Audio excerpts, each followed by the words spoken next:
आपण बघत आहात आम्ही नेवास्कर न्यूज, नेवास्करांच्या हक्काचं व्यासपीठ। त्रैवार्षिक पुरुषोत्तम मासानिमित्त नेवासा तालुक्यातील श्री गुरुदेव दत्तपीठ क्षेत्र देवगड येथे गुरुवार दिनांक 21 मे पासून श्रीमद भागवत कथा सोहळ्याला प्रारंभ होत आहे। राजस्थानमधील जोधपूर येथील गोवस्थ श्री राधाकृष्णजी महाराज यांच्या सुश्राव्य वाणीतून ही भागवत कथा संपन्न होणार आहे। राष्ट्रसंत गुरुवर्य श्री भास्करगिरीजी महाराज यांच्या मार्गदर्शनाखाली तसेच उत्तराधिकारी स्वामी श्री प्रकाशनंदगिरीजी महाराज यांच्या नेतृत्वात आयोजित करण्यात आलेल्या या धार्मिक सोहळ्यानिमित्त भव्य कीर्तन महोत्सवाचेही आयोजन करण्यात आले आहे। सोहळ्याची सर्व तयारी अंतिम टप्प्यात पूर्ण झाली असून सकाळी 9 ते 12 या वेळेत श्रीमद भागवत कथा होणार आहे। तसेच यज्ञ मंडपात श्री दत्त लक्ष्मी नारायण या यज्ञाचे आयोजन करण्यात आले आहे। दुपारच्या सत्रात 3:30 ते 5 या वेळेत कीर्तन महोत्सव रंगणार आहे।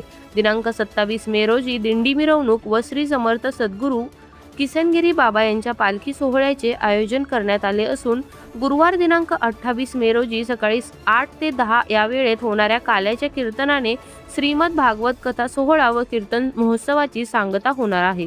या धार्मिक सोहळ्यात विविध नामांकित कीर्तनकारांची कीर्तन सेवा होणार असून काकडा, भजन, सनई वादन, दर्शन प्रदक्षिणा, गीतापाठ, विष्णू सहस्रनाम, हरिपाठ, सांस्कृतिक कार्यक्रम तसेच भजनी मंडळाच्या जागराचे आयोजन करण्यात आले आहे।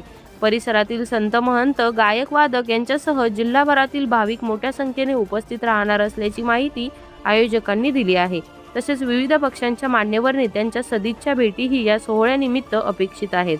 श्री दत्त मंदिर संस्थान देवगड व श्री समर्थ सद्गुरू किसनगिरी बाबा भक्त मंडळांच्या वतीने भाविकांनी या कथा व कीर्तन महोत्सवाचा लाभ घ्यावा असे आवाहन करण्यात आले आहे।